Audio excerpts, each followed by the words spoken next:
आज 17 अक्टूबर 2023 की साकार मुरली है। आज प्यारे बाप दादा कहते, मीठे बच्चे, तुम आत्माओं को अपना अपना रथ है। मैं हूं निराकार, मुझे भी कल्प में एक ही बार रथ चाहिए। मैं ब्रह्मा का अनुभवी वृद्ध रथ उधार लेता हूं। आज का प्रश्न है, किस निश्चय के आधार पर शरीर का भान भूलना अति सहज है? उत्तर है, तुम बच्चों ने निश्चय से कहा, बाबा हम आपके बन गए, तो बाप का बनना माना ही शरीर का भान भूलना। जैसे शिव बाबा इस रथ पर आता और जाता, ऐसे तुम बच्चे भी प्रैक्टिस करो इस रथ पर आने जाने की। अशरीरी बनने का अभ्यास करो। इसमें मुश्किल का अनुभव नहीं होना चाहिए। अपने को निराकारी आत्मा समझ बाप को याद करो। आज प्यारे बाप दादा का गीत है, ओम नमो शिवाय। ओम शांति। शिव बाबा बच्चों को इस ब्रह्मा के रथ द्वारा समझाते हैं, क्योंकि बाप बच्चों से ही पूछते हैं, मुझे अपना रथ तो है नहीं, मुझे रथ तो जरूर चाहिए। जैसे तुम हर एक आत्मा को अपना अपना रथ है ना, ब्रह्मा विष्णु शंकर को भी सूक्ष्म शरीर है ना, लक्ष्मी नारायण आदि सब आत्माओं को शरीर रूपी रथ है जरूर, जिसको अश्व कहते हैं। है तो मनुष्य ना, मनुष्य की ही बात समझाई जाती है, जानवरों की बातें जानवर जाने। यहाँ तो मनुष्य सृष्टि है, तो बाप भी मनुष्यों को बैठ समझाते हैं। मनुष्य में भी जो आत्मा है उनको बैठ समझाते हैं। डायरेक्ट पूछते हैं, तुम हर एक को अपना अपना शरीर है ना? हर एक आत्मा शरीर लेती और छोड़ती है। मनुष्य तो कह देते कि आत्मा 84 लाख जन्म लेती है। यह भूल है, जबकि तुम 84 जन्म लेकर ही बिल्कुल फौ हो गए हो, थक गए हो, कितने तंग हो गए हो, तो 84 लाख जन्मों की तो बात ही नहीं। यह है मनुष्यों के गपोड़े। तो बाप समझाते हैं, तुम बच्चों का भी अपना अपना रथ है, मुझे भी तो रथ चाहिए ना। मैं तुम्हारा बेहद का बाप हूं। गाते भी हैं, पतित पावन ज्ञान का सागर। तुम और कोई को पतित पावन नहीं कहेंगे, लक्ष्मी नारायण आदि को भी नहीं कहेंगे। पतित सृष्टि को पावन बनाने वाला अर्थात पावन सृष्टि स्वर्ग का रचयिता परमपिता परमात्मा बिगर कोई हो नहीं सकता। सुप्रीम फादर वही है। बाप जानते हैं तुम नंबरवार पत्थर बुद्धि से पारस बुद्धि बन रहे हो। बाहर वाले मनुष्य यह नहीं जानते। तो बाप समझाते हैं, मुझे भी जरूर रथ तो चाहिए ना। मुझ पतित पावन को जरूर पतित दुनिया में आना पड़े ना। प्लेग की बीमारी होती है तो डॉक्टर को प्लेगियों के पास आना पड़ेगा। बाप कहते हैं, तुम्हारे में 5 विकारों की बीमारी आधा कल्प की है। मनुष्य तो दुख देने वाले हैं। इन 5 विकारों से तुम बिल्कुल ही पतित बन गए हो। तो बाप समझाते हैं, मुझे पतित दुनिया में ही आना पड़े ना। पतित को ही भ्रष्टाचारी कहा जाता है, पावन को श्रेष्ठाचारी कहेंगे। बरोबर तुम्हारा भारत पावन श्रेष्ठाचारी था। लक्ष्मी नारायण का राज्य था, जिसकी ही महिमा गाते हो सर्वगुण संपन्न। वहां सब सुखी थे। यह तो कल की बात है। तो बाप कहते हैं, मैं आऊं तो कैसे आऊं, किसके शरीर में आऊं? पहले तो मुझे प्रजापिता चाहिए। सूक्ष्मतनवासी को यहां कैसे ले आ सकता? वह तो फरिश्ता है ना। उनको पतित दुनिया में ले आऊं, यह तो दोष हो जाए। कहेंगे मैंने क्या गुनाह किया। बाप बड़ी रमणीक बातें समझाते हैं। समझेगा वही जो बाप का बना होगा, घड़ी घड़ी बाप को याद करता रहेगा। बाप कहते हैं मैं आता ही तब हूं जब धरती पर पाप बढ़ जाता है। कलयुग में मनुष्य कितने पाप करते हैं? तो बाप पूछते हैं बच्चे बताओ मैं आऊं तो किस तन में आऊं? मुझे चाहिए भी जरूर वृद्ध अनुभवी रथ। यह जो मैंने रथ लिया है बरोबर इनके बहुत गुरु किए हुए हैं। शास्त्र आदि पढ़ा हुआ है। यह भी लिखा हुआ है ना कि बहुत पढ़ा हुआ था। अर्जुन की बात नहीं। मुझे कोई अर्जुन व कृष्ण का रथ थोड़ी चाहिए। मुझे तो चाहिए ब्रह्मा का रथ। उनको ही प्रजापिता कहेंगे। कृष्ण को तो प्रजापिता नहीं कहेंगे। बाप को तो ब्रह्मा का ही रथ चाहिए जिससे ब्राह्मणों की प्रजा रचे। ब्राह्मणों का है सर्वोत्तम कुल। विराट रूप दिखाते हैं ना। देवता क्षत्रिय वैश्य शूद्र बाकी ब्राह्मण कहाँ गए यह किसको भी पता नहीं। उच्चते उच्च ब्राह्मणों की चोटी हो तब ही समझा जाता है कि यह ब्राह्मण है। सच्ची सच्ची चोटी तो तुम्हारी है। तुम राज ऋषि हो, बड़ी चोटी वाले। ऋषि उनको कहा जाता जो पवित्र रहते हैं। तुम हो राजयोगी राज ऋषि। राजाई के लिए तपस्या कर रहे हो। वह मुक्ति के लिए हठ योग की तपस्या करते हैं। तुम जीवन मुक्ति रजाई के लिए राजयोग की तपस्या कर रहे हो। तुम्हारा नाम ही है शिव शक्ति। शिव बाबा तुम्हें रियनकार्नेट करते हैं तो फिर से भारत में जन्म लेते हो। जन्म लिया जाता है ना। कोई ने भल जन्म लिया परंतु समझते नहीं कि हम शिव बाबा के बने हैं। उनके पास जन्म लिया। अगर ऐसा समझे तो शरीर का भान बिल्कुल ही निकल जाना चाहिए। जैसे शिव बाबा निराकार इस रथ में है, तुम भी अपने को निराकार आत्मा समझो। बाप कहते हैं बच्चे मुझे याद करो। अब वापस घर चलना है। तुम तो पहले अशरीरी थे, फिर देवी देवता का शरीर लिया, फिर क्षत्रिय शरीर, फिर वैश्य शरीर, फिर शूद्र शरीर लिया। अभी फिर तुम अशरीरी बनो। तुम मुझ निराकार को ही कहते हो बाबा अभी हम आपके बने हैं। हमको वापस जाना है। देह को तो ले नहीं चलना है। हे आत्माएं अब मुझ बाप को और स्वीट होम को याद करो।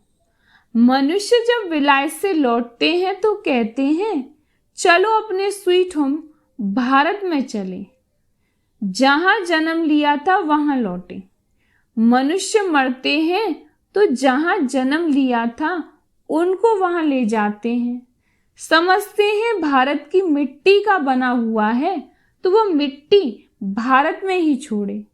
बाप कहते हैं मेरा जन्म भी भारत में है। शिव जयंती भी मनाते हो।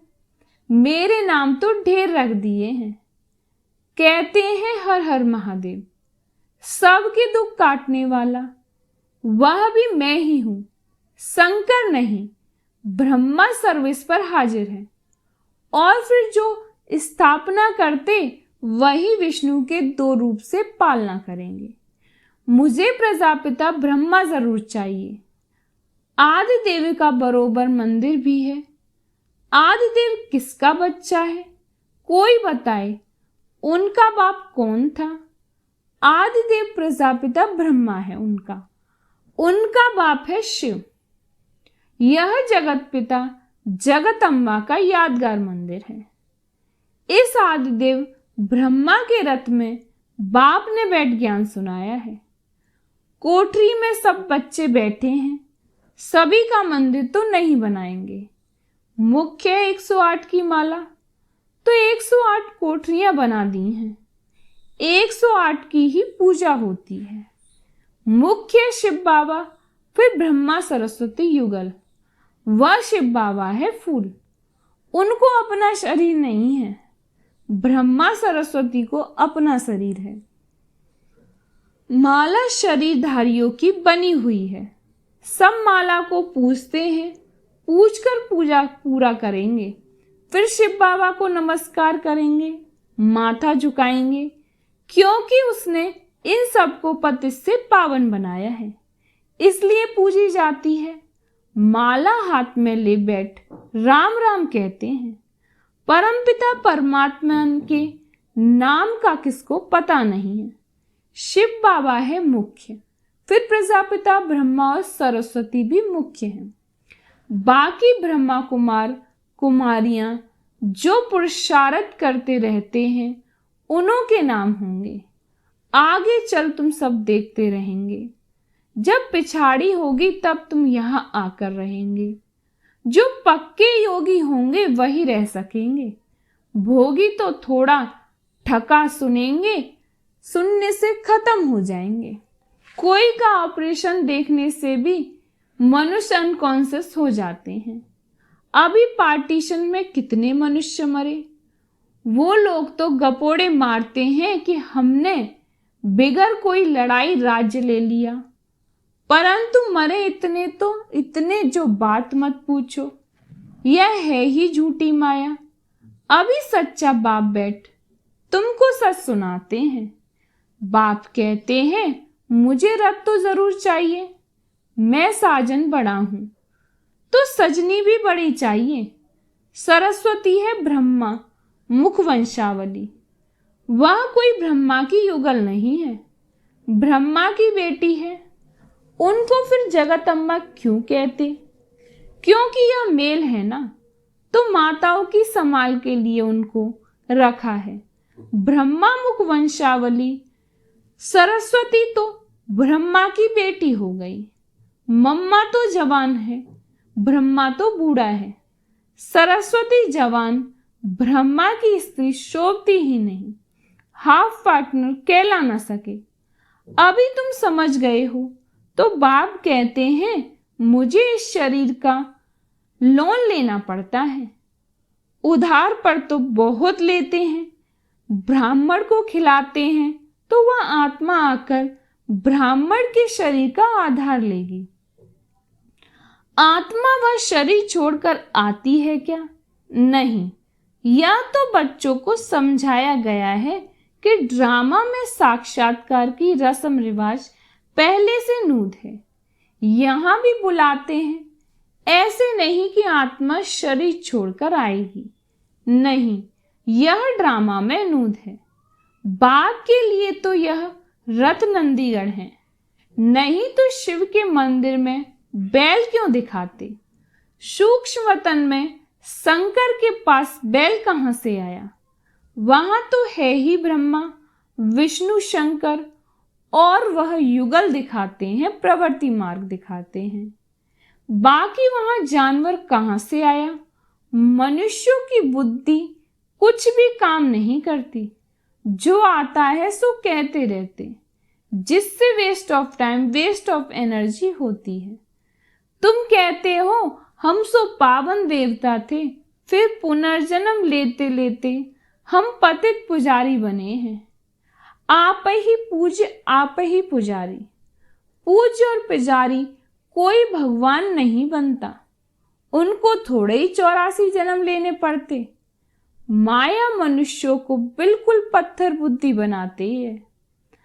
हम सो का अर्थ यह नहीं कि हम आत्मा सो परमात्मा है, नहीं। हम सो ब्राह्मण सो देवता बनेंगे, पुनर्जन्म लेते आएंगे। कितनी अच्छी समझानी है। बाप कहते हैं मैंने जिसमें प्रवेश किया है, इसने बहुत गुरु किए, शास्त्र पढ़े, जन्म भी पूरे 84 लिए हुए हैं। यह नहीं जानता, हम तुमको इन सहित बताता हूं, ब्रह्मा को भी बतलाता हूं, सदैव भी तो सवारी नहीं कर सकता हूं।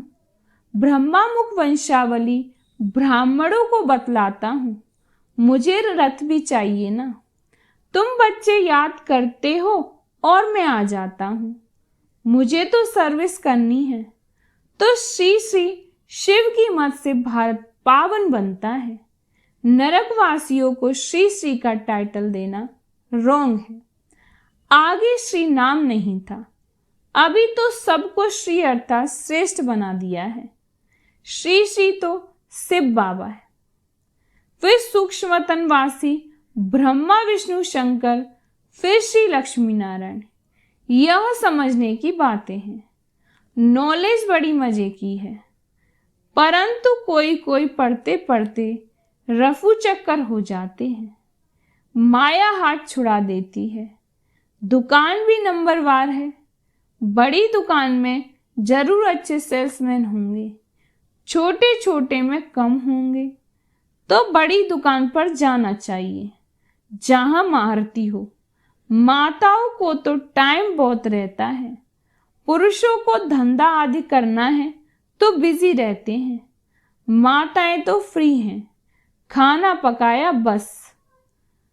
वह तुम पर फिर बंधन डालते हैं। सुनते हैं ब्रह्मा कुमारियों पास जाने से विष बंद हो जाएगा तो रोकते हैं। शिव बाबा ऐसी तिरकनी फिसलने वाली चीज है जो घड़ी घड़ी भूल जाती है।